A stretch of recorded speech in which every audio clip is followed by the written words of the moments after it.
Hello, guys. Hi, welcome to the Two Dog Show. I'm Dr. Ellie, And I'm Dr. Inky. and welcome. Last week we had an interesting topic with Faiz Dicky last week. It was actually a very eye-opening topic Yes, on body yes. shaming. First-hand, a lot of times we speak of body shaming, but there's someone who is there first-hand speaking about body shaming, and not only is he just a regular person speaking about body shaming, he's actually an influencer, someone with a huge following. Someone's already out there who is actually, well, some people say part and parcel of being an influencer is you have to receive the good and bad. But despite that, he still felt it because at the end of the day, he's also human.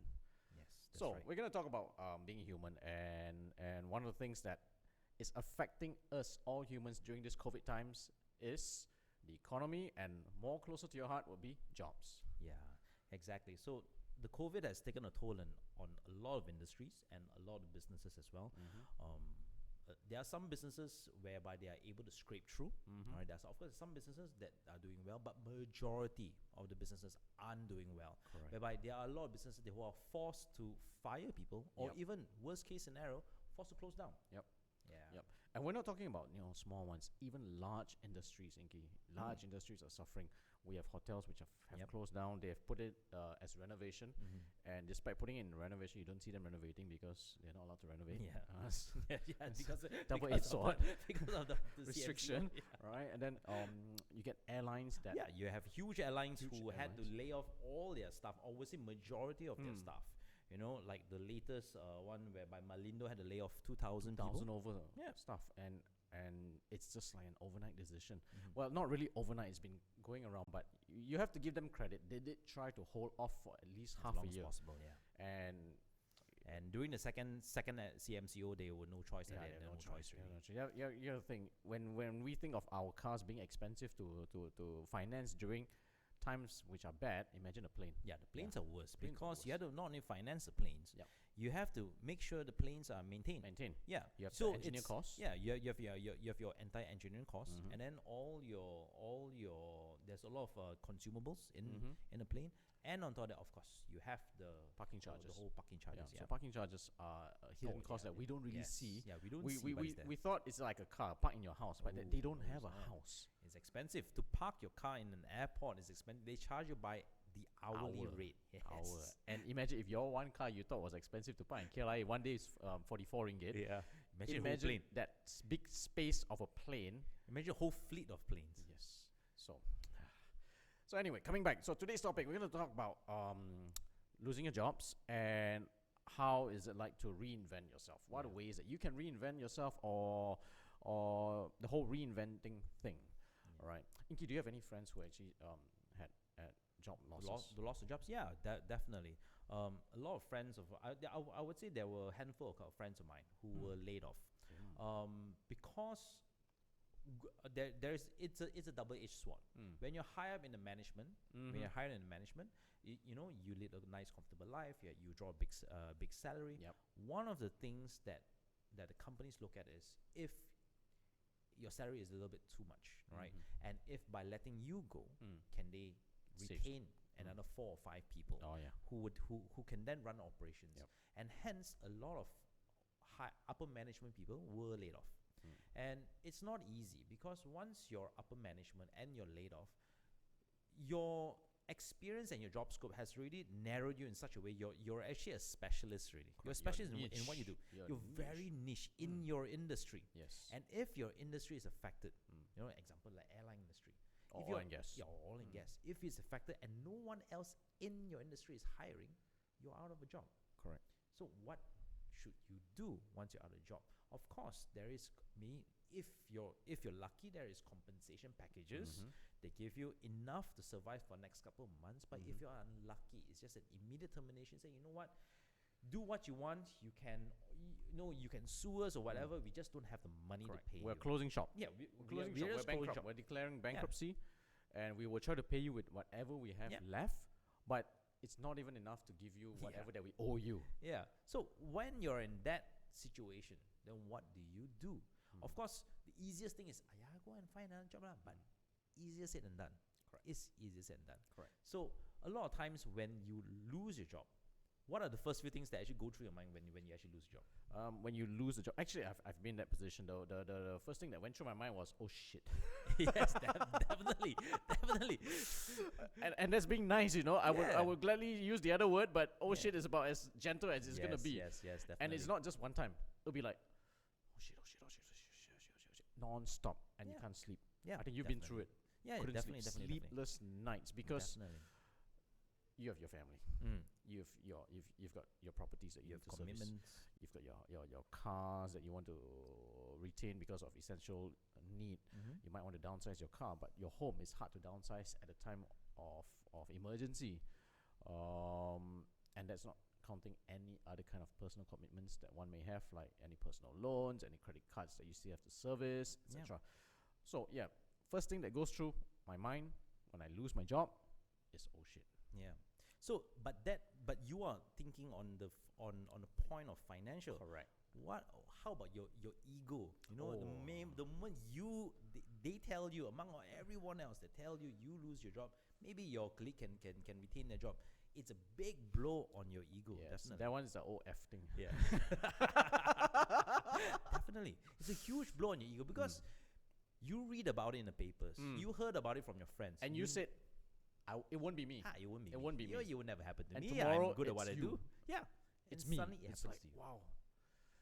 Yeah, suddenly it happens to you. Yeah. So when that happens, again, you're right. So first the financial, the ego, and then it's the whole, as you said, niche thing. Yep. Who's going to hire me? Who is going to hire me? On a normal time, like when I lost my job some time ago, it was still considered good times.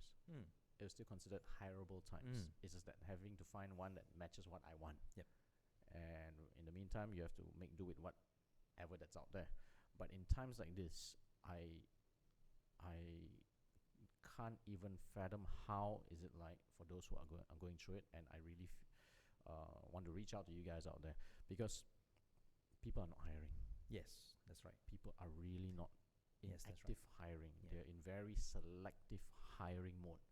If they want it, and they negotiate the terms with you Yes. based on what they want to afford to give you, what they can afford to pay at the same time. That's right. So this is the time whereby literally people say beggars can't be choosers. Yes, You that's have to really make do and scrape by and rebuild and let the whole world rebuild itself all over again. Then I think the next phase that goes through is what's next. Then Yeah, definitely. So you have the entire. So I think someone wrote a book about this. That the 5 stages of grief. There is the initially there is the whole anger part. Yep. And then there is after anger is no, the first one is anger, or no, it's shock. Then after that comes denial. Then after that comes bargaining, depression, and as well as acceptance. No, Yes. you want to get to acceptance as fast as possible. However, when you need to go through maybe most of the stages. However, most people get stuck in depression. Yes. Once you get into the deep hole of depression, That it's is the cycle. It's hard to get out. Hardest to get out. It's hard to get out. Imagine, right? Waking up in the morning and you have nothing to look forward to, and you just want to go back and sleep because you just there's nothing out there for you. You're just depressed. Nothing makes you happy anymore. The sky is gloomy. The birds are no longer chirping. Everything is gray. Is no longer colorful. And to dig yourself out of depression is not easy. Correct. Right. Of course, a lot of people say, pull yourself up. Look on the bright side of things. It's never easy to when you're in that stage. Right. It's never easy to pull yourself out of depression. Right. And we have spoken, I think, a couple of times on depression. We've spoken about lost jobs. Yes. We've spoken about trying to rebuild yourself. Yes. And this is like a consolidation of all this that we want to put it back all together because it fits the current climate and time.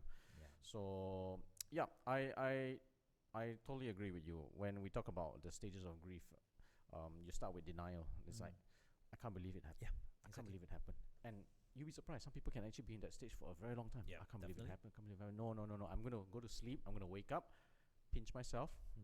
Tomorrow will be a better day. Yep. Then you realize the next day it didn't happen. Same thing. But that usually passes quite fast. The anger phase lasts for quite a bit. Yeah, the anger phase will last for quite a bit, and Mm. then you will start blaming. You will start blaming the industry. You start blaming the governments. You will start blaming everyone else. Everyone around you. Everybody around you. This is the worst time for you to engage with too much of of people close to you, Yes. because you are not in a good state of mind. Mm-hmm. And if people don't understand what you're going through, there's a high chance you lose friends and even family. Yep. Because you're just out there, you're pissed off, really pissed off. Then you start to go into the whole bargaining phase. Yeah. Maybe if I had done this, Yep. then it would have happened. Maybe it wouldn't have Maybe happened. this, if maybe I've that. done things a little bit better. Mm. If I didn't say this, or if I've done this particular act, maybe I wouldn't have lost my job. But nobody knows. But end of the day, you lost your job. Correct. You lost your Yeah. job. Then comes the depression. And comes depression, and end of the day, acceptance. So, what can people do? Let's say, example, they've already gone through the entire thing. Now they're in depression. And just a brief recap of what we have discussed in the past. What can people do? I think first step, once you have, or if you're in the pinnacle of depression, or the tail end of depression, and you want to really bounce back, I think it's very important to have a good support. Very good support. You need to start redoing your CV. That's the first thing I'll probably do.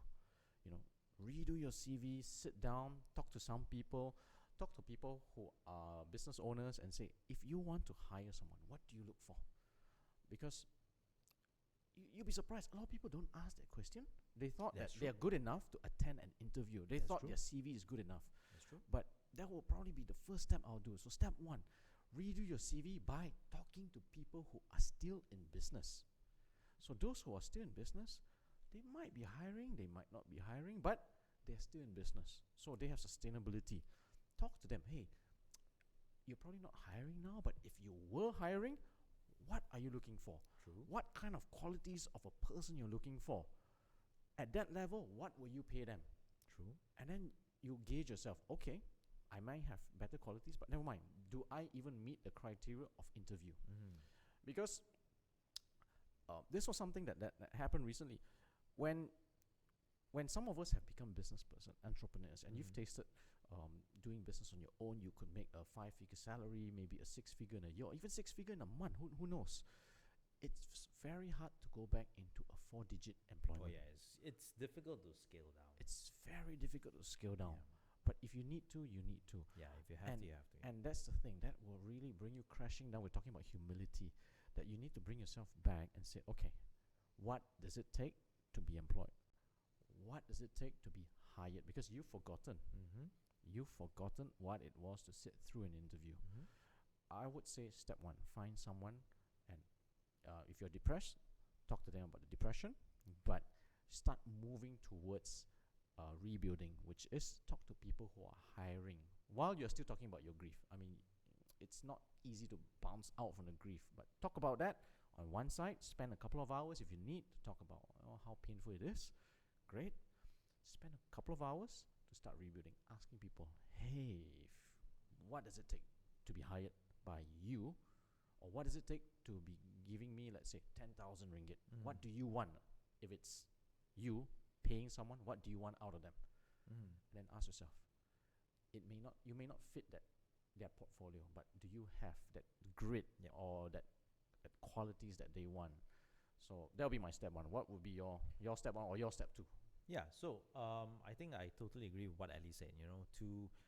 One of the main things to reinvent yourself is not to look at who will hire you, but to look at what industries want, what different industries want, or what different businesses they want or need, and then tailor yourself to their needs. All right. Unfortunately, as Ali said, beggars can't be choosers. And what you need now is you need to sustain your lifestyle, you need to sustain your family, and you need to sustain whatever mortgages which you have. So you would then need to slowly change your mindset. Now the most important part is, I would say, to get yourself out of the depression part, and to tell yourself, end of the day, right? It's a cycle. It's a cycle.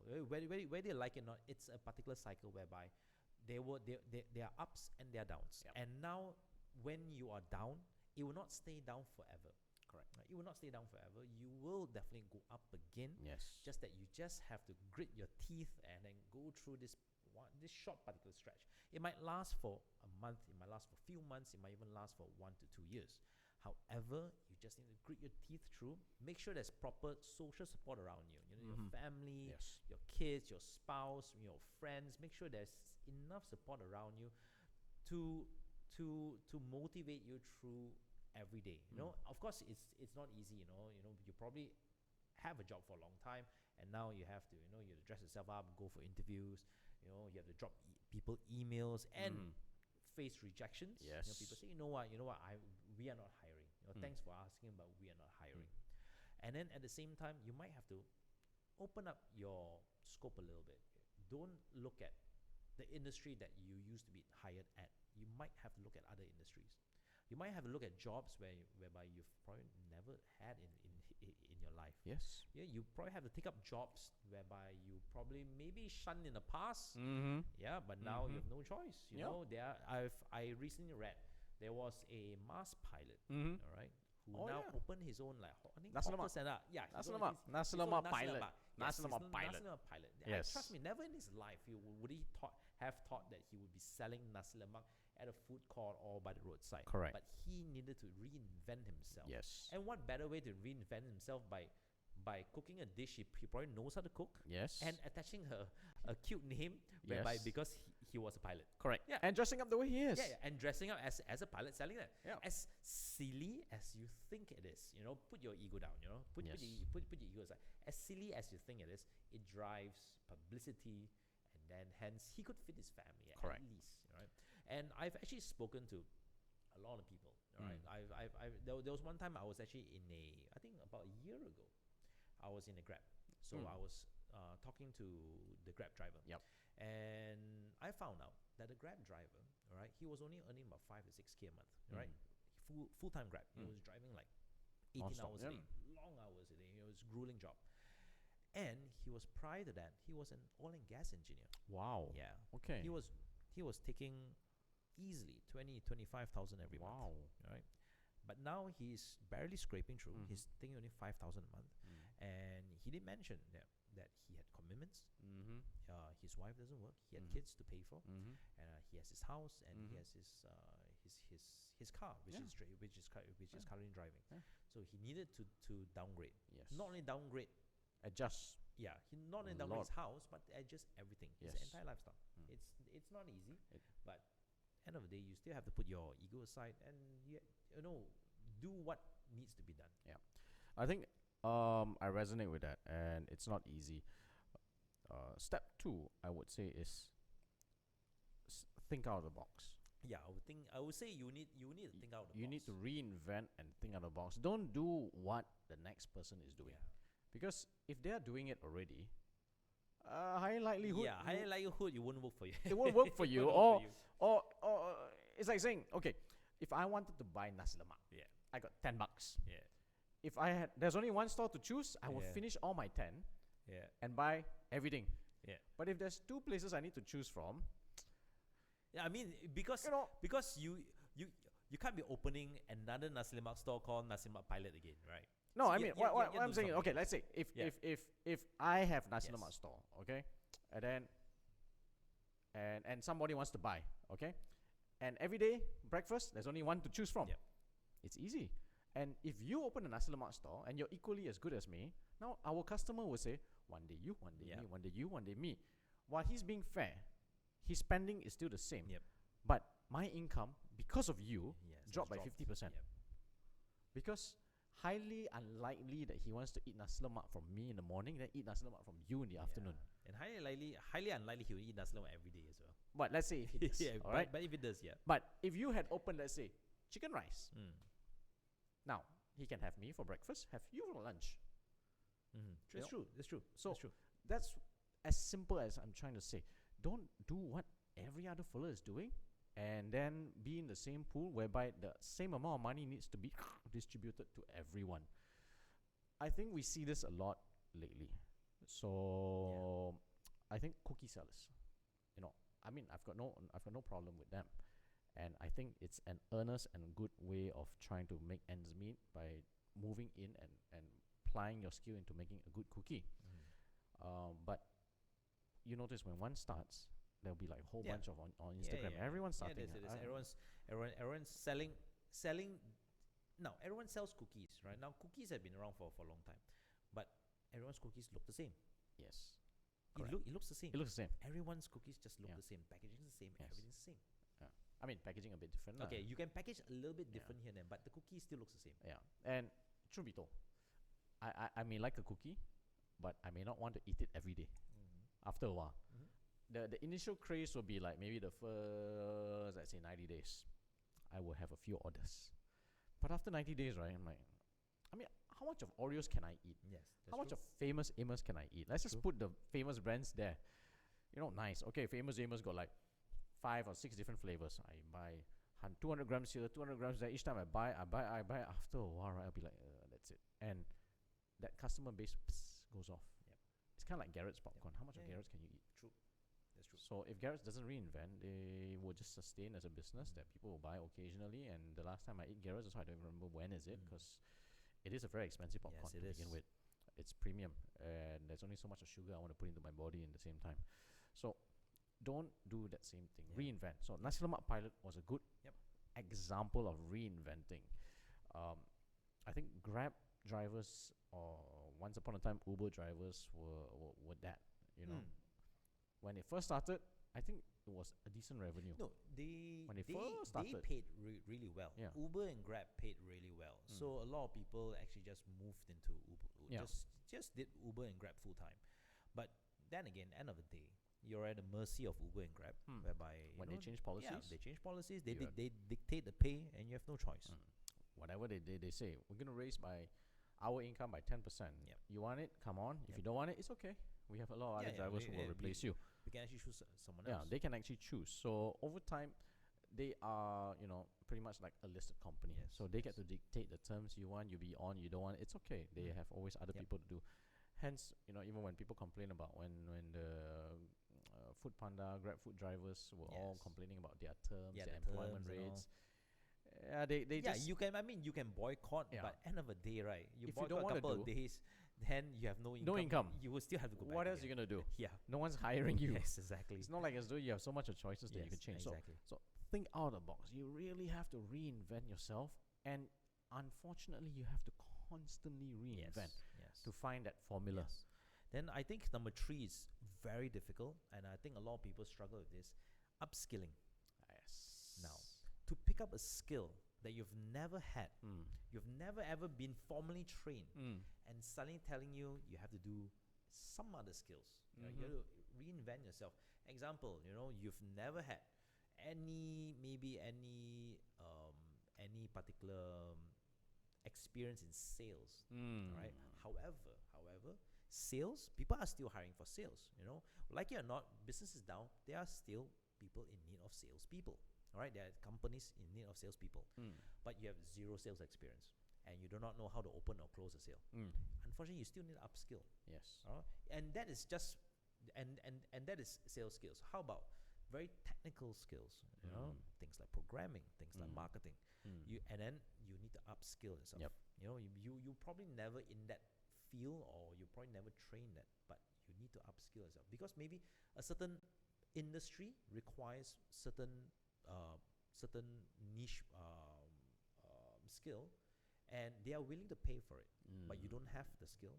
You are now forced to upskill yourself. Correct. So upskill in this term, what Inky is trying to say is you have to increase your skill level. In some business term, upskilling just means increasing the production. So you either increase the production of something that you're selling, or you increase the production of your worth by making sure that you are at par, or actually not just at par, you have to be on par. You have to be on par or better. Actually. You have to be better than what the industry wants, and the only way to do that is if you network, you read, you keep abreast, you start attending talks, conferences, go on LinkedIn, see what people are actually looking for, see what's happening overseas. I think in some ways I'm very thankful to be in Malaysia. Because why? Because while we are advanced in certain things, we are maybe 1 or 2 steps behind many other industries. And that's good, because if you see what's happening in other countries who are 2 steps ahead of us, You can then foresee. you copycat only, Yes. and you just make it a little bit better. Yeah. You are actually then 1 step ahead Yes. of your Of local peers. Yeah, that's right. So that's great That's to be true. 2 steps back, and then you learn and you be 1 step ahead. You're You're still 1 step behind Europeans. It's okay. It's okay. You're just 1 step ahead of your local. Correct. and because of that, Ang Mohs cannot come in now because of the whole MCO. Who's gonna hire the Ang Mohs? Yes. Cannot. So they will hire Hire you, because you are 1 step ahead of the local fellas. So I really implore and encourage you to just look out, see what other people are doing, and upskill yourself. Yeah. And sometimes, just being exposed, reading about it. We're not even asking you to take up a course yet. Yeah. Just yeah. reading about it, Yeah. and discovering that, do you have what it takes? Then you maybe take up a small Yeah. course, you attend some of the conferences, whatever it is. You have to invest in yourself. Yes. Really, really invest in Yeah, yourself. yeah, This is one of the best investing in times to yourself is the reinvest and reinvent yourself. Yeah. Inky, let me give you an example. This is a story that of a friend of mine. Really, is a true story, and I hope she doesn't mind. Probably, because it's gonna be like free advertising for her anyway. Okay.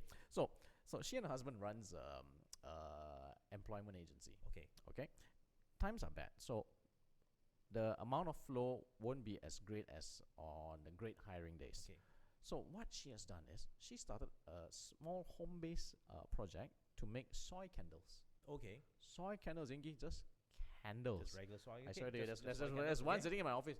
What you Oh, smell yeah. right now is off Soy from candle, all right.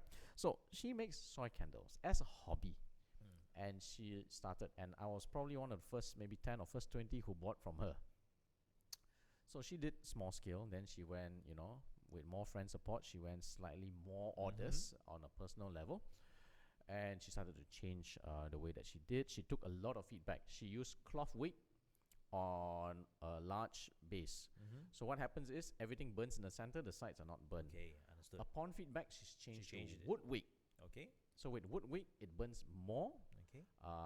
Flame is a bit more larger, but it's okay. Then she started to change the scent. She took the scent of a very popular brand, and then she reinvented it a little bit, sauced it, and now she's got the scent Okay. in at a much better value. Mhm. To put 1 step ahead of her competitor, she got nice looking jars, Okay. whereby the competitors are giving you at high price with a very plain looking jar. Okay. Hers is at a lower price but with a very nice looking Nice jar. looking jar. But with Taobao and everything, you probably can get it at a very decent Yeah, price. likely good. Now, today, officially, when I spoke to her, and really, I just spoke to her a couple of hours ago, she tells me now she's upscaling. She's just looking for corporate orders. Oh wow. Number one. Number two, she's looking for OEMs. Okay. So I asked her, what do you mean by OEM? Oh, no, I would just make it in bulk, and I'll put your logo. Ah. So I no longer have to sell my brand. Yes. It's my quality, It's my that quality, top-notch yeah. quality, which you can sell. You brand it, Yes. and she can even provide labeling process for you and everything. good. You smart. just smart. So that's what I mean by upskilling and reinventing yourself. She has gone from an employment business Yep. into a production business, from a still small scale, but she's now telling the world that what she wants, which is, I want more corporate orders than personal orders. She'll still service the personal one, but what she really, really wants is people who will order 200 candles, 500 candles. Whether is it for a whole large corporation like a hotel or a restaurant, you buy for 6 months or straight away, or OEM. And you can sell, you can make your own money. She will make a smaller profit, but she doesn't have to worry about the orders. She just focuses on making it.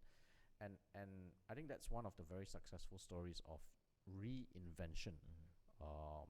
Going from one corporation which you're running to running a smaller scale business, but it's fueled with passion.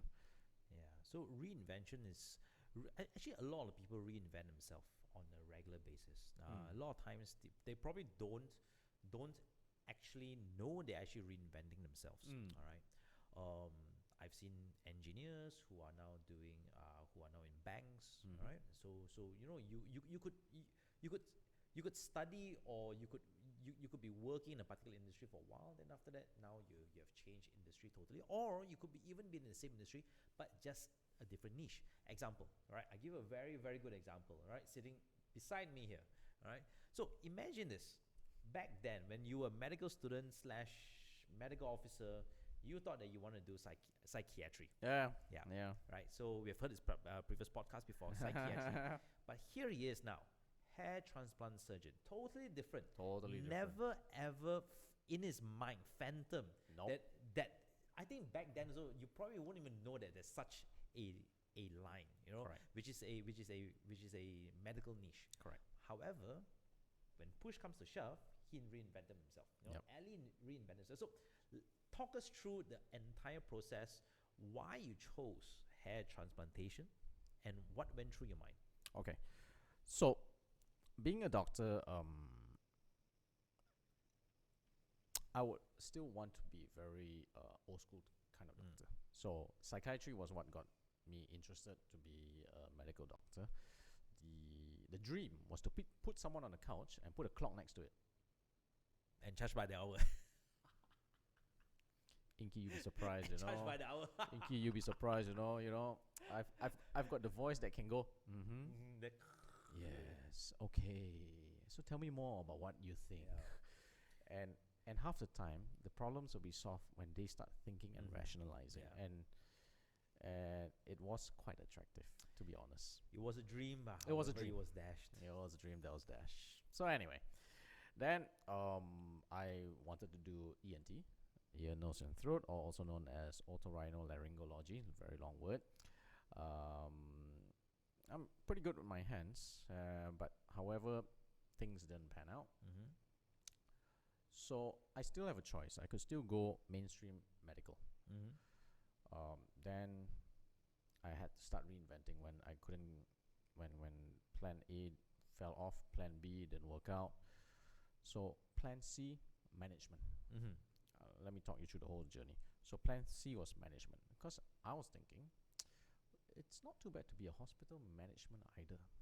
True. A hospital director or medical director. It's okay. You still need to, focus on growing the hospital, manage the doctors, and usually these two don't resonate very well. Since I'm from that background, I can speak both languages. Why not? So try that. Oh, then realize the politics are real. Office politics, even in the hospital. Wow, I tell you, I've never seen politics as such. But anyway, then it alters again. Then realize, wow, I'm not cut out to manage the kind of huge ego. Then I realized doctors have huge egos also. Before that, we were part of the team. They're like, what's wrong with it? We're okay with it.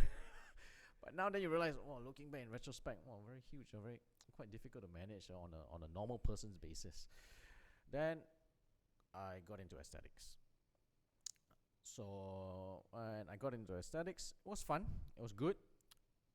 But as I said, one of the misadventures, and then I couldn't get my contract renewed because they were undergoing some restructuring, and it was very sudden. So the next thing was a friend who approached me and said, hey, there's someone who wanted to approach him to do hair transplants, but he's not interested. So he asked me if I'm interested. And back then, it was a 50-50. Yep. Meaning to say, when people put in 1,000 hairs, only 500 or 600 will grow. So that's a 50-50 gamble. It's as good as going to Vegas. Seriously.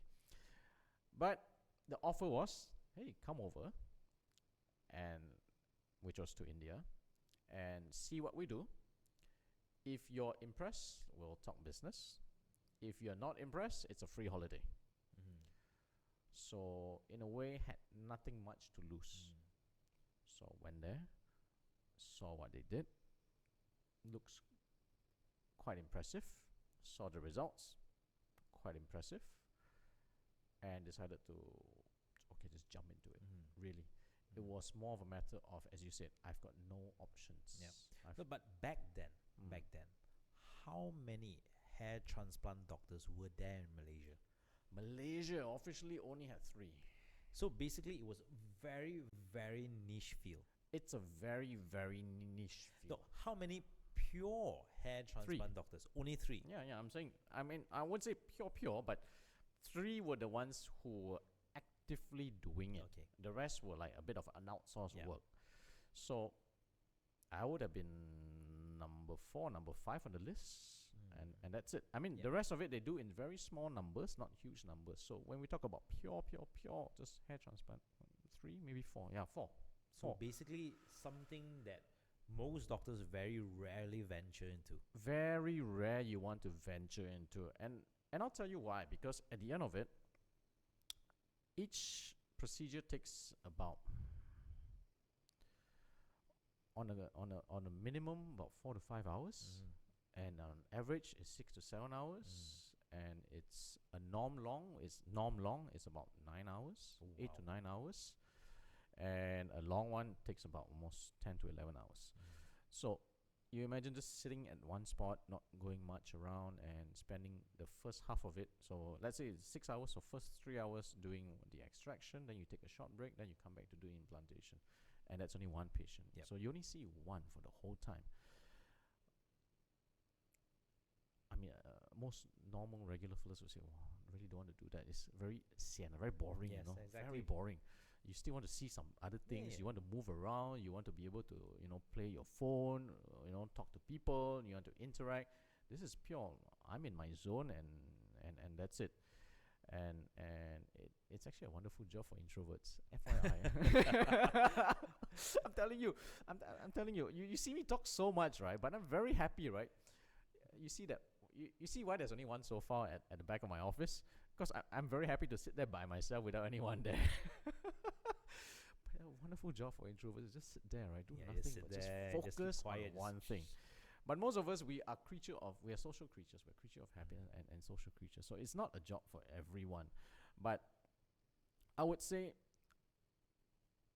it was a major blow when I couldn't get my contract renewed. And for the 1 month when I was not employed, but I had to do a lot of small locums here and there, it was not a great feeling. It sucks. I think the wheels were turning over time, trying to think, okay, what should I do next? Maybe I can do this. Maybe I can go back to the hospital. Maybe I can do this. And then, as you say, once you've upskilled yourself, it's very hard to downgrade. Yes, exactly. And that downgrading part was the one that I was bargaining. I spent a long time bargaining. I was not so much in the depression phase, but I was spent very long at bargaining phase to say, okay, I probably can do it lah. I should do it. So it was always trying to wait out and say, okay, maybe tomorrow will be better. Maybe tomorrow will be better. That's my bargain. That the maybe tomorrow will be a brighter day thing. So when hair transplant came, it was a bit of an all or nothing, and I think that in a way shaped me to be a bit all or nothing. So now it's all or nothing. We want to do something, let's do it well. We want to do a podcast. Hell, Yeah, we went full on, Just man. do it, yeah, man. We We went went full full on. we went step by step, but we went full on. Yes, we went full on, and Yeah. actually, we're actually doing it on a weekly basis. Right? Weekly basis. We haven't. I We think have not missed We have not missed a single week. He missed 1 week, but I missed 1 week, but lah. I That was kept it me, on. But he kept it on. we kept it on. But we've never missed a week. Yes, And exactly. this is week 23. Yeah, this is week 23 now. Or is it Yeah, 24? so- wait. So basically, Yeah, so 23. Ali had to reinvent himself, right? Okay, So- you reinvented yourself. Yeah. So my reinvention is probably not as much as yours, but Ali reinvented himself. So at his point in time, he was probably at his lowest, or one of the lowest. But of course, now he's well respected, right? In his line of work, a lot of people recognize him for the work that he's done, and a lot of people internationally as well recognize him for his skills and his knowledge. But it wouldn't be there if he wasn't at the low point Correct. in his life. Correct. And at a point in time, of course, opportunities come. Opportunities come all the time. It's whether you want Correct. you see it as an opportunity. Yes. Right? You want it or You not. want it or not. Mhm. And then after that, when you want it, whether you're able to reinvent yourself to fit that particular role. And he did. Ali had to upskill himself to learn a skill that he has never Correct. had in his life, Yes. which is hair transplantation. Trust me, this was never taught in medical school. He had to sit there, learn new tools, Reschool. reschool, unlearn everything that's learned and relearn from Relearn. scratch. Plus, away from family. Yes. Away from family. I spent a month. No, actually 6 weeks in India. So, as when you don't have family, it's easy to be away. And then if you are, thrown out and with a nice fat salary to be an expat, it's fun. Oh, that was nice. It's nice, right? To be an expat, you go somewhere, everything's provided for you, chauffeur or whatever perks that you've negotiated for. But this was there as pretty much like a student, like an Yep. intern, relearning everything all over again. Being away, it's not a paid holiday. Yeah. And Inky, be honest, half my time was actually learning from the nurses. Yeah. Really, I was schooled by the nurses there, and they were teaching me what they've seen the other doctors doing, because the nurses are the one monitoring me. The doctors Yes. come in to guide, Yeah. but they don't sit there for 6 hours to 10 hours to guide me. The Yes, nurse that's is right. guiding me, and if I have an ego problem, I will say, Oh, "Who you are wouldn't you? know. You are a nurse. Don't teach me." Yeah. We as doctors are very bad at Yeah, that, yeah. because we feel that no one can school us in our line of work unless they are the same level Yeah. or higher level than us.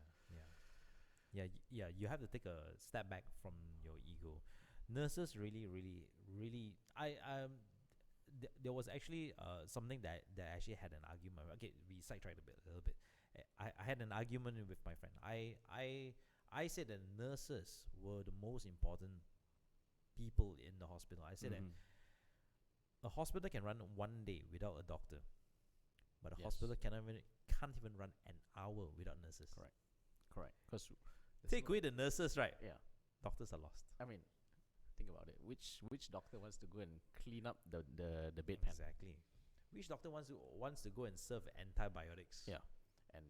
And bedpan means the shit Yeah, pan, lah. bedpan, Ah. and then you change the sheets, Change the and then, diapers. and then you have to put in all the Do- NG tubing. Yeah, so, do the bed bath. Yeah. I mean, can you imagine yourself going, okay, Yeah. uncle, don't move, Yeah. Oh. Yeah. And then back to his topic, because nurses again would have follow up with the patients. Yes. They would know which procedure would lead to a better outcome, which would lead to a worse outcome. Yes. And a lot of times doctors don't see it.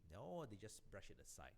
So, I've done this, I'll just brush it aside. Yep. The nurses know Yep. what is very important. And in your line of work, and even in my line of work, a lot of times after you're done with procedures, walk out. The nurses do the aftercare. Correct. And Correct. that is Correct. half the battle. Yes, that's actually where as corporate service terms would say the customer service is customer service. the patient service, customer service, client service. You call it whatever it is, it's the service, and that's what you really want to inoculate. So part of your reinvention, and I say this with pure sincerity, when you reinvent, one of the things that everyone should learn how to reinvent is to reinvent your customer service or your patient or your client service attitude. So which means, if let's say if you want to be a Grab driver, be a bloody good Grab driver. And I still remember one of the most impressive Ubers that I had. So back then, Uber, you get to choose all the fancy ones. Oh yeah. They had the Uber Black, Yeah, then yeah, the Uber. You have So the Uber Black, and then you have Uber the, regular. regular, yeah, and then you have the larger one. correct. So once in a while, I will go for the Uber Black or the luxury ones, just for the fun of it. And I remember I got picked up in a 7 Series BM. Wow. I tell you, it was fun, to be chauffeur driven. It's no more Uber driven. It's It's chauffeur driven. Literally chauffeur driven. 7 Series, man. Now the guy that was driving was a CEO of a company, Okay. and he's single, not married, and he says, "Well, I only do this on weekends because I got nothing to do on Fridays and Saturday night, and I just want to drive around and talk to people, Just talk to people. just to talk to people." It's fantastic. Interesting. And he's a CEO of a software company, He picked me up, no air. The car was spick and span clean. He smells good. He served me water, and he asked everything. Is the aircon temperature okay for you? Is there any kind of music of your preference, or do you have a certain channel that you prefer? Then he asked, do you want to have a private moment, and I be quiet the whole journey? He actually asked all those questions. I was beyond amazed, that I want to talk to this guy a lot, and I spent the whole journey just talking to him, and knowing that, wow, he's doing it as a hobby. Yeah. Probably trying to find some pretty chick lah, but anyway, he does have a good car. It's Friday night, But anyway, whatever the intention was, but CEO, let's say doing it for hobby, but keeping the car clean. And I've seen so many Ubers these days, not spick span, but so. He bothers to, put on cologne and has a pleasant smell. I've been picked up in Grabs and Uber back then when I come back from a flight, and they smell like they've slept in the car and sweated in the car. It happens. It's not pleasant. Yeah. So don't do that. And then these days they don't really ask you the questions of is the temperature all right for you? Yes, Will we like right. it colder? You want it more? I mean, now with COVID and everything, maybe you don't want to be surfing too many things, but saying that, would you like a drink? We have a drink, and would you like some music? What kind of music do you prefer? And driving in a very courteous manner. So these are all lacking in some of the things these days, and people have to really reinvent themselves to make themselves feel that service is very important. Yep. So if you translate that, I'm not saying this only applies to Grab or Uber drivers or Grab drivers, because there's no more Uber. But if you have that same mentality into trying to provide the best for whoever that's across you, whatever the job is, whoever the employer is, because the employer is your customer technically, because he's paying you. We never see it that way. We always see it as the employer is going to give you money because it's your right. Yes, that's right. No, the employer is your customer. Yep. As much as you sell nasi lemak and the guy who buys from you is your customer, your employer is your customer. That's You true. are rendering a service. The other one, you're selling a product. But or even if you cut the hair, that's your service. But as an employee, you're not really an employee. You are your own corporation. Yes. You are work your own for corporation. yourself. That's right. Your boss, You are representing yourself. you're representing yourself. Your employer is technically your customer. Yes. You That's give right. them the respect a customer needs so that he will pay you Yep. what you deserve. That's true.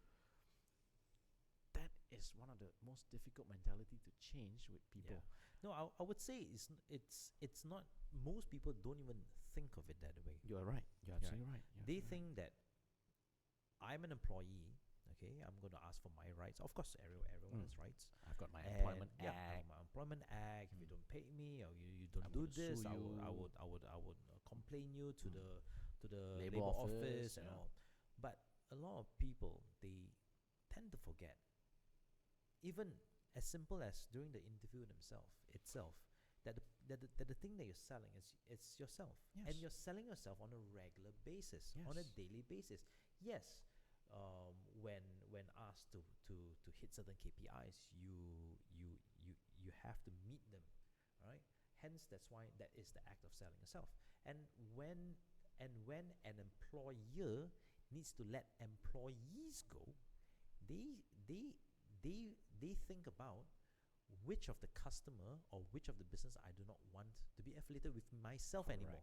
Correct. And hence, they let you go. Yes. Because I don't want to be affiliated with you anymore. I don't want to keep buying service from you if you're going to be coming, late every day, taking MCs and then Troublesome. you're troublesome. You're requesting a lot of stuff, and yet your Not work is not performing. up to par. Yes. So as a business, I don't want to buy from you anymore. I'd rather buy from someone else. Correct. I was listening to a podcast yesterday, and I think this can be reflected into our topic today. So, the topic was about Netflix. So they interviewed the CEO of Netflix, and he wrote a book. It's called the No Rules Rule. So in his corporation, what he has reinvented. So Netflix used to be a mail order DVD company. yes. So they used to sell DVD, not Yes. rent, not sell. They rent They DVDs rent to you, DVDs out. kind of like what did we have? It was not Speedy. There were a lot of all these DVD shops. yes. You know, So first it started DVD with like things like Speedy Video. Yes, we it was started with sell. Speedy videos. And Then what was that? The one. so there were tapes, there were Yeah. laser discs, Yes. and then there were DVDs and all. So there were actually a lot of these particular services around. So what Netflix started off with was with renting out DVDs, and then you don't have to drop it back at the shop itself. You can drop it in any mailbox. yes. So that was Netflix initially. Correct. So they were slightly ahead of the curve. They went into streaming services. So they reinvented round one. Yeah. They went into streaming services where they stream other people's content Yep. for a subscription. Then they reinvented round two. They start producing their own content. Their own content. So yes, when that's right. their pilot series was called House of Cards. Oh, House of Cards. Yeah, I remember House of Cards. Kevin Spacey. Yeah, and Kevin all, Spacey. Before, He was before the great. before the whole sex scandal thing. Yeah, before the whole sex scandal, but honestly, House of Cards is It great. was great. It's great. I love it. Until the final season, until they cut it off abruptly. It was still great. Still great. Still Still great. So when they created House of Cards, a lot of people would not believe that this rental company slash This streaming company would be able to produce such high quality series. correct. Yeah. But they reinvented. Mhm. Apple before that was already doing streaming services, Yes. but they did not reinvent. Yep. And because of that, until today, that market share is so Yep. far behind. Yep. You're right. Apple movies are far behind. Apple TV is far behind. Alright. So now that they are in a good position, I mean, the interviewer tried to get some future direction, but they said at this point of time, there's nothing much to reinvent. They're at the correct formula of today's times. There's no need yet, but now they're reinventing their way of retaining talent. So once upon a time, they would hire people at whatever the price. If you can produce, they would hire. The sound belief is that if they're going to pay someone 3 times the salary of another regular person, but he can produce 10 times the efficiency and results, why not? Why not? Yeah. Because it will balance us out. Yep. And now that markets are again quite stagnant in terms of skills, everyone is actually very highly skilled. So now it's a matter of retention. They reinvent their employment by saying people are now not looking just at money. They're looking at all the side perks and satisfaction, such as like vacation leaves, flexi hours, stuff like that. So they started things which is the no rules rule is vacation. Take as much vacation as you want. There's a no limit annual leave rule. There's a no limit claims rule and petty cash rule. You want to and then if you need to fly, you fly. You want to use business. You need first class. But you need to sort of like think ahead that is this good for the company. That's it. So the discussion went into what if someone overuses their vacation? Their leaves. Yeah. What if someone overclaims? What if someone purposely wants to fly business class all the time? And he says, if I'm going to be so petty with all this, the rules will never end. Yep. But these people who misuse, they will eventually feel unhappy anyway. Yes, that's right. And they will find the door out by themselves. That's true. Because they are never happy. Yep. They're trying to cheat the system all the time. Yeah, that's right. And for me, that was like, wow, that is an amazing reinvention of a company's philosophy. And we're talking about a company's reinvention.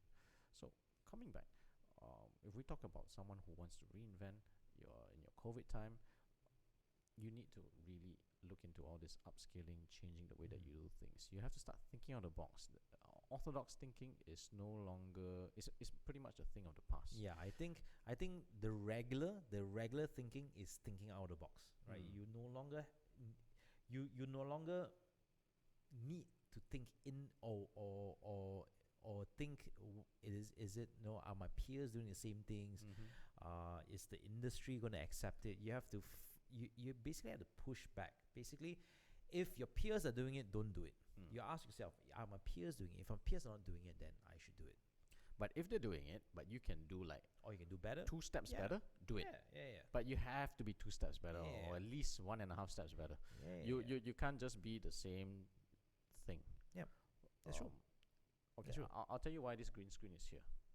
Because a lot of people say they can do it. They can do a whole green screen. They can do everything nicely for you. But a lot of people I've seen after they've been engaged, subpar. Yeah. A lot of people give us subpar service. Subpar. The ones who are good charge the freaking high Charge a lot, premium. Yes. Freaking high premium just for something like that. And at the end of it, I said I can take middle ground. And that's the flexibility and fluidity of customers these days. They're very fluid. They're no longer your fellow who's a damsel in distress. So you gotta reinvent. If you're not gonna do a good service at 1.5 steps ahead of your peers, you better not do it. Yep. So better reinvent yourself and do something that others are doing. Yep. Having said such, we've just got a couple of minutes left before we hit the hour again. Iggy, let's give some ideas. Let's give some basic examples. Okay. If you can throw in even some numbers or even anything at all on what some people can reinvent themselves. I'll start the ball rolling Okay, sure. so that you can think ahead. So burger stall. Okay. Now this is stupid because I've thought about it even Okay. back in uni. All right. All right. Okay. So what's so special about burger? Everyone likes burgers. Yep. Trust me. Ramly burger. I love Ramly burger. Now the only problem with a lot of these burgers out there is, number one, they don't really cook a good burger. Number two, Okay. they use lousy buns. Oh, true. Number three, they all taste the same. Mhm. Now, I've done this calculation before. What if they did something like the prosperity burger? Okay. Okay, you just need to do what? You have steamed beef patty. Now you need black pepper sauce. Okay. Right. So black pepper sauce, easy to make, and because McDonald's only runs it Only short like time, once a year. once a year, short period of time, you can run it the whole year round. Okay, then you add in maybe a bit of cheese if you want, because McDonald's doesn't have cheese. Yep. They use plain Holland, the white onion. Yeah. Now, if you butter fry your onion, it tastes even better. Caramelized onion. So I've got at least caramelized onion and the whole black pepper sauce. It tastes really great. Your total cost, right, is not gonna be very much higher. But now you are one step ahead of everyone because nobody has this. True. You have it. And I'm only saying one burger. I'm not saying any other burger. And again, it was not an original idea. We copycat from McDonald's. Yep. Now, if you sold a burger and you make, let's say, a profit of, let's say, about 3 ringgit, people are willing to pay, let's say, about 5 or 6 for that burger. And trust me, the cost can actually be about 3 ringgit only. So you make about 3 ringgit per burger. Okay? And you started a store and you told yourself, okay, if I started a store and I'm going to hire someone else to do it, and tell the fella, each burger profit is 3 ringgit. The first 10 burgers profit is mine, Okay. 30 ringgit. The rest of it, you do, you keep. Okay. Now, Take away the cost of operations lah. Okay. everything else is yours to keep. Alright. I only need 30 ringgit from you. 30 ringgit times 30 days is 900. Yeah. It's 900. And the cost of setting up the whole business is not very high. You're right. And you're providing employment to someone. Yes, you're right. And you're giving an opportunity to make a lot of money. But all That's you true. want is 30 ringgit a day. That's true. 30 days is 900. One store. Yeah. You just need a Two couple of store, stores like that. 1,008. 10 store, 9,000. Ingi, I've just given away a formula to make 9,000 bucks, right? By opening up 10 burger stores. And we're not talking about fancy things. Yep. No bloody renovation. Just a store. Yeah. So basically, what you're selling is, you're actually selling so everybody needs to eat, Yes. right? Like it or not, right? You need to eat at least once a day. Correct. Right. So And you want things that you can eat every day. Yeah, and you want things that you can eat every day. So end of the day, right? No matter which industry is failing, the food and beverage industry is still there. Even though it's a very brutal industry to actually be in. However, people still need to eat. People are willing, and Malaysians being Malaysians, we are still willing to pay. We're for food. willing to eat. We're willing to pay Yeah. for food, man. So now, then the thing is, what you're doing is you are telling people to upskill themselves in terms of management. It means they need to now manage not only themselves, they need to Correct. manage other people as well. Yes. So they need to learn the skills of management, right? So then you then need to go and read up on management skills. You then read on finance and how to actually finance the entire burger store, and how to actually calculate and actually how to actually pay these people. Yes. Yep.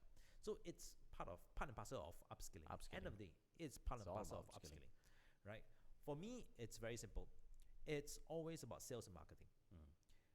You have a product or you have a service. If nobody knows about it, Yeah. it can be the best product, best burger in the world. Yes. But if nobody has ever tasted it, is it still the best burger in the world? Correct. So you need to be able to sell it. Mm. You need to be able to market it. So marketing and sales is very different. Marketing is telling people Mm. it's the best. Mm. Sales is then approaching people and asking them to buy. To buy. Now, sales is not easy. Mm. Sales, and you and I do it on a regular basis, it's all about humility. Yes. It's about putting yourself all the way down. All the way down. All the way down. Talking at the Yeah, common language. Talking at the common language, Yes. putting away your ego aside. Yes. And a lot of people aren't willing to do it. Correct. Unfortunately, the one thing that sells is always sales. Yes. Right? A salesman never goes hungry because the sales skills can be Replicated used in every anywhere. industry, Yes. right? If you can sell, imagine this, if you can sell a burger, you can sell real estate, Mm. you can sell heavy machineries, Mm. you can sell anything, you can sell any service. Yes. It's just what product you're selling. Correct. But the skill is there, and you need to be able to learn the skill. So Mm. sales skills, I would still say, sales skills are still, I would say, the fundamental skills to learn if you want to survive. End of the day, even if you're not selling anything, you're selling yourself. Yes. When you go attend interviews, Yes. you're selling yourself. Yes. You need to sell your You skills. are the product. Correct. So even if you learn the sales skills and you're unable to sell a single product, you can sell yourself. Mm. You can then convince your future employer Mm. how great of an employee you are Yes. and what value you can bring That to it's their a industry. waste if they Yeah. did not hire you Exactly. at the price you wanted. Exactly. Oh, that's even Yeah, better. yeah, exactly. So if you ask me, the one thing that everyone should learn Mm. is learn how to sell. Correct. I totally agree with you.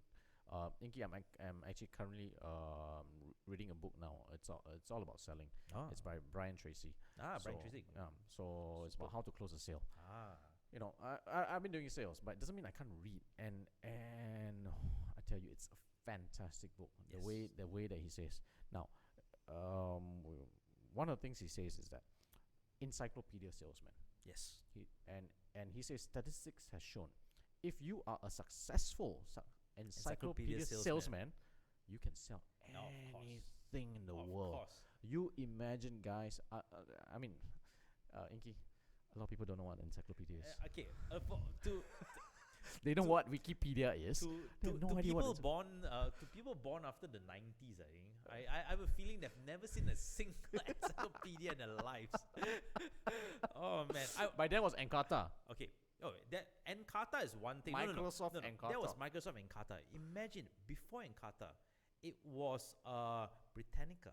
Yes. Britannica. I've got Britannica sitting at home in my parents' place. I have The an entire blue set Britannica. of Britannica. And then my dad's got another American encyclopedia. Yes, that as well.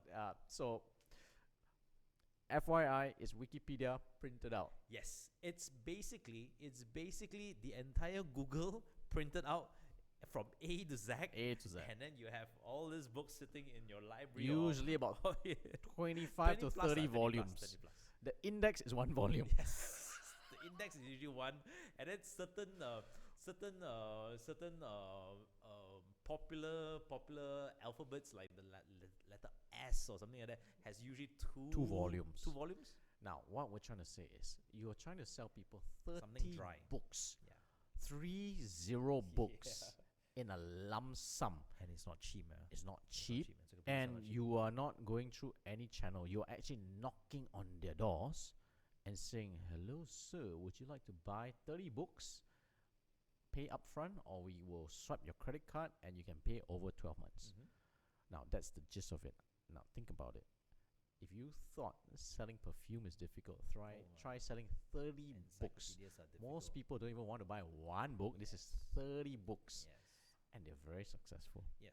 So the top encyclopedia salespeople are actually at the top of their game. They can basically sell anything. They can sell anything. Yeah, they can basically sell ice to Eskimos. No. The Eskimos will call them and say, I want to pre-order ice for winter. I love your ice. I want to order it for winter. Our 6 months winter, we need your ice. Yes. So That's encyclopedias how and- good they yeah. are. Yeah, yeah. So, reinvent yourself. Learn Yes. sales. Learn sales. If anything, personally, I can only recommend Brian Tracy because officially he's the first sales book that I've actually picked up. I've picked up a lot of other books, but it's always about management, self-improvement, biographies. But sales book, that's the first one I can think of. Brian Tracy, it's a good start. Word fonts are quite big. Good. But- That is important. About 200 pages, easy read, a lot of examples. In fact, a lot of it is like reading a nice storybook. They will tell so many stories and examples, but it's relatable. Even tells you how to handle rejection. If someone says, Yes. oh, it's too expensive, he's even got the answers. Okay, if they say that, this is what you should Yep. answer or what you should start thinking. So reinvent yourself and start looking into sales. And I agree with you. If anything, if you're out of a job and you are doing something just to buy time, make sure whatever time left that you have, upskill yourself. Yeah. Upskill Don't waste time watching TV. Don't watch Yeah. Netflix. Don't go on your PS4 Yeah. or PS5. Pick up a sales book. Yes. Pick up Read a sales book. a sales book. If don't bother with self help. Don't read chickens. Yeah, don't read all this chicken soup soup for your soul and thing. all this, yeah. Those are for your depressing Yeah, face. yeah. But get out of it. Yep. Move towards that. Yep. And upskill yourself by learning the skill of selling. It's probably the most important thing. Yeah, it is the most important skill. You'd be surprised. My wife's relatives. There's one guy who used to sell cars, and don't sell cheap cars. Sell expensive cars. You want to sell, go all out. He sold BMWs, and he sold so many of them that he could actually drive the Z4, and he let me drive once. It was the first time I ever drove a convertible. My itch was scratched. Good. Then I realized it's a shitty car, so I never want to buy a convertible in my life anymore. Well, it's not really a shitty car, but what I thought did not resonate with Yes. reality anymore, and you just say, Yes, that's right. okay, save money, forget about it, let's look at other things. Yes, Yeah. that's So, right. guys, reinvent yourself. Don't feel depressed. Feel it as an advantage that Yeah. you have a chance to reinvent yourself and upskill. And because if you're in your regular job, you'll never be able to upskill. Yes, yeah, that's true. Because if you're in your regular job, you're in that whole mundane thing. You wake up, you go to work, you come back, and the cycle just repeats itself over and over again. And you are never given a chance to move into something which you've never tested or you've never tried. Correct. And end of the day, if you have read about all this autobiography of all these successful people, they were doing this and suddenly they did something else. It's all because they all reinvented themselves. They reinvented, and they Yeah. usually reinvent at the lowest point. Yes. And if you're at your lowest point, This it's is your an chance. opportunity. Yeah, because this is your chance. not everyone is at that point. Yeah, And exactly. take it as a gift that you could, rather than think of it as a curse that you have to live with. It's not Exactly. a curse. It's Exactly. actually a gift. Yeah. And more often than not, we always say, you don't appreciate my thoughts. You don't appreciate, you're so old-fashioned. This is the modern way of thinking. I mean, how many times you felt that in while working for someone? Yeah. This is your chance to show that modern thinking that you once thought you had can actually be a reality. Yeah, and always remember this. If this is the lowest point in your life, there's nowhere else Correct. to go Correct. but up. Yeah. Unless That's you the one place to go. unless you want to go 6 foot under, but don't Ah, do that. no lah, no lah. That's lower than that. I would I would advise you to go advise you up. not to do that. I would advise you to do anything else but that. Yeah. All right, so with that, guys, we are thankful that you guys are with us for all 23 episodes. Yeah, 23 episodes. I'm 23 amazed, weeks. man.